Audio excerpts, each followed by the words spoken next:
नमस्कार, मैं साहुल पांडे और इस वक्त की जो बड़ी खबर आ रही है वो एलजेपी से जुड़ी हुई है, एनडीए खेमे से जुड़ी हुई है और आखिरकार ऑफिशियली अब ये सबके सामने आ गया है कि एनडीए टूट गई है। चिराग पासवान यानी कि लोक जनशक्ति पार्टी अब एनडीए का हिस्सा नहीं है, लेकिन यहाँ पे कुछ और भी बातें हैं जिनको जानना ज़रूरी है और उस पर हम बात करेंगे। लेकिन उससे पहले आपको एक ट्वीट पढ़ाते हैं जो कि चिराग पासवान ने किया है अपने ऑफिशियल ट्विटर अकाउंट पे, और एनडीए से अलग होने की घोषणा तो कर ही रहे हैं, साथ में लिख रहे हैं कि बिहार राज्य के इतिहास का ये बड़ा निर्णायक क्षण है। करोड़ों बिहारियों के जीवन मरण का प्रश्न है, क्योंकि अब हमारे पास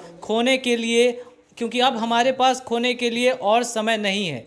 जेडीयू के प्रत्याशी को दिया गया एक भी वोट कल आपके बच्चों को पलायन करने के लिए मजबूर कर सकता है। सीधे सीधे नीतीश कुमार पर हमला, सीधे सीधे जेडीयू पर हमला उन्होंने किया है और पलायन का जिम्मेदार बताया है।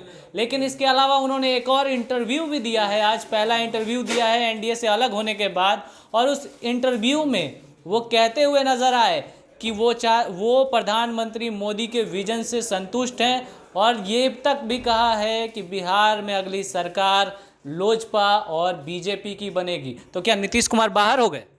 नीतीश कुमार के लिए बहुत मुश्किल की घड़ी है। नीतीश कुमार जिस प्रकार से रणनीति बना रहे थे वो समझ ही नहीं पाए कि गेम क्या चल रहा है। तो यहाँ तो सामने दिख रहा है कि एनडीए में अब जो है नीतीश कुमार हैं, बीजेपी है और मांझी है, सामने तो ये दिख रहा है। लेकिन फिर वो दावा करते हैं कि अब जो सरकार बनेगी वो लोजपा और बीजेपी की बनेगी। ये बात समझ में नहीं आ रही। समझ में आएगी। इसको समझने के लिए थोड़ा सा पीछे ले चलेंगे आपको।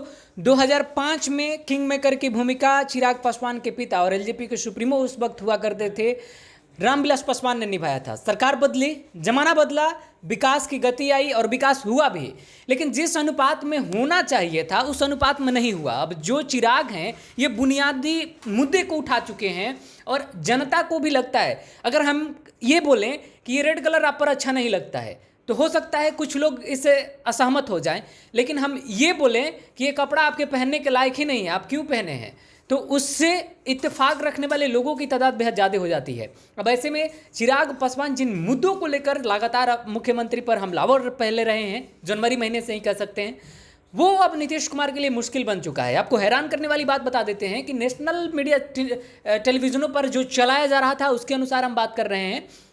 नीतीश कुमार आज पूरे दिन भर में कम से कम 12 फोन कर चुके हैं, जिसमें से किसको? 7 से 8 फोन उन्होंने चिराग पासवान को किया है। चिराग को क्या अब पहले की गलती उन्हें समझ आ रही है कि पहले बात नहीं की है? जब चिराग का मैं एक इंटरव्यू देख रहा था उसमें चिराग कहते हैं कि मैंने पिछले 2 सालों में नीतीश कुमार को कितने फ़ोन किए लेकिन नीतीश कुमार मेरा फ़ोन नहीं उठाते। अब यहाँ पासा पलट गया। देखिए, राजनीति अपने जगह पर है। नीतीश खेमे का यह मानना है कि रामविलास पासवान की तबीयत जानने के लिए वो कॉल कर रहे थे, लेकिन अब सभी राजनीतिक पंडित से लेकर वोटर तक यह समझ गए हैं कि नीतीश कुमार क्यों चिराग पासवान को फोन कर रहे थे बार बार। चिराग के निशाने पर सिर्फ नीतीश नहीं है, चिराग के निशाने पर नीतीश की योजनाएं हैं, नीतीश के विकास हैं, जो दरोगा अभ्यर्थियों पर लाठीचार्ज हुआ है वो है, प्लान है, ये तमाम जो मुद्दे हैं ना, ये अब नीतीश कुमार नहीं भुना पाएंगे। साफ साफ चिराग पासवान ने लिखा है उन्होंने, और इंटरव्यू में सीएम, बिहार के सीएम को वो घेर रहे हैं कि उनसे बहुत सारी हमें अपेक्षाएं थी, बहुत सारी एक्सपेक्टेशन थी, और लेकिन वो उसमें सीएम जो है पास नहीं हो पाए। और ये भी लिखा हुआ है कि एक मैटर ऑफ कंसर्न है, यानी इस पे ध्यान देने वाली बात है कि जो सीएम का आइडिया ऑफ डेवलपमेंट है बिहार का वो उस तरीके से सही नहीं है, और बहुत सारी स्कीम है जिनका बेनिफिट जो है ग्रास रूट तक नहीं पहुंच पाए। जैसा आप बता रहे थे कि योजनाओं को लेकर के बात करते हैं, नीतीश कुमार ने तो हाल में जो है अपनी 7 निश्चय योजना का पार्ट 2 लॉन्च करने के लिए बात कह दिया। तो क्या इसको लेकर के और जो है चिराग पासवान और ज़्यादा वो हो गए?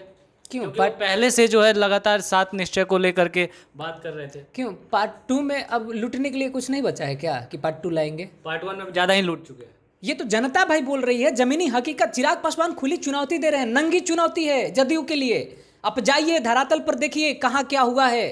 डेंटिंग पेंटिंग से दांत नहीं चमकता। बीजेपी इस पे कुछ नहीं बोलती हुई दिखाई दे रही। ये बोलते हैं कि लोजपा और बीजेपी की सरकार बनेगी बिहार में, किस तरीके से बनाएंगे? नहीं, देखिए ये एक बात तो तय है, नीतीश कुमार अब तक किंग मेकर की भूमिका निभाते रहे हैं। चिराग के करवट लेने से नीतीश कुमार के ऊपर कोई फर्क नहीं पड़ने वाला था, लेकिन ये जो बुनियादी बातों को अब जनता के बीच रखेंगे ना, इसमें देखिए एक पत्र में स्पष्ट तौर पर चिराग ने लिखा है, जो पत्र लिखा है कि 12 करोड़ लोगों का भविष्य उनके हाथ में था। अगर अगली बार आप किसी भी जदयू के प्रत्याशी को अगर आप वोट करते हैं तो आप तैयार रहिए बाहर पलायन करने के लिए, अपने भविष्य के लिए आप तैयार रहिए। आप समझ रहे हैं ये तंज नहीं कहा भी गया है कि अगर आप जदयू के एक भी प्रत्याशी को वोट दें तो आप अपने बच्चों को पलायन की ओर ढकेल रहे हैं। सर कहाँ आप जा रहे हैं? अभी लॉकडाउन पीरियड में सारे बिहारी वापस बिहार आते हैं, नीतीश कुमार बॉर्डर पर रोक देते हैं, अंदर नहीं आने देते हैं, अंदर आ भी जाते हैं, उनका ढंग से चेकअप नहीं करवा पाते हैं।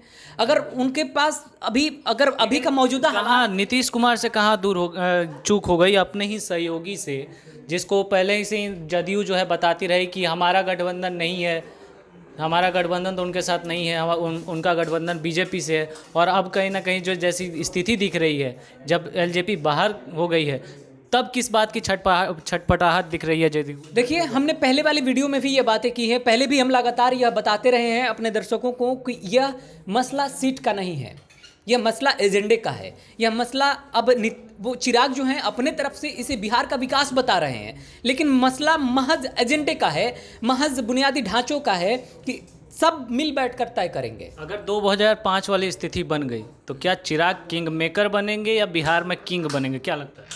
देखिए चिराग किंग बनने की इच्छा रख रहे हैं, साफ साफ जाहिर नहीं कर रहे हैं।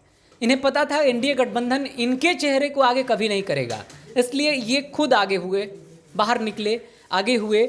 अभी तमाम तरीके के जो कयास लगाए जा रहे हैं ना, देखिएगा ये क्या करने वाले हैं। ये अभी बहुत बड़ी रणनीति के साथ आए हैं। अगले 2 दिन में क्या लगता है, क्या देखिए इन्होंने पत्र में भी जाहिर किया है कि हमें बिहार पर राज नहीं करना है, बिहार पर नाज करना है। लेकिन नाज कौन कर सकता है? घर का मालिक अगर मैं हूं और आप मेरे भाई हैं, अगर आपकी गवर्नमेंट सेक्टर में नौकरी लग गई तो आप तो नौकरी करने में परेशान रहेंगे। मैं ना मुफ्त प्रताव दूंगा, मालिक मैं हूं, कमा के मुझे ला के देंगे। वही हाल चिराग का है। बिहार पर हमें राज नहीं करना है, नाज करना है। नाज करने के लिए हमारे एजेंडे को लागू करिए, और उसको ढंग से इम्प्लीमेंट कौन करा सकता है? मैं, यानी चिराग पासवान। मुद्दा ये था, और इसी मुद्दे को बस थोड़ी सी हवा मिली और उन्होंने करवटें बदल ली। तो और बिहार पर राज बीजेपी करेगी और नाज चिराग करेंगे। देखिए बिहार पर राज बीजेपी नहीं करने वाली है। बीजेपी हमेशा यहाँ एक अलग तरीके से गठबंधन में रही है। इस सब में क्या बीजेपी का कोई हाथ है, आपको लगता है? ये कह पाना मुश्किल है, लेकिन अगर दर्शकों को समझने के लिए अगर कुछ इशारे किए जाएं तो वो काफ़ी है, क्योंकि चिराग में इतनी काबिलियत नहीं है, ना ही राजनीतिक समझ है, और चिराग की पार्टी ना ही बिहार में इतनी मजबूत है कि वो अकेले अपने दम पर इतनी सारी बातें एक साथ कर डाले।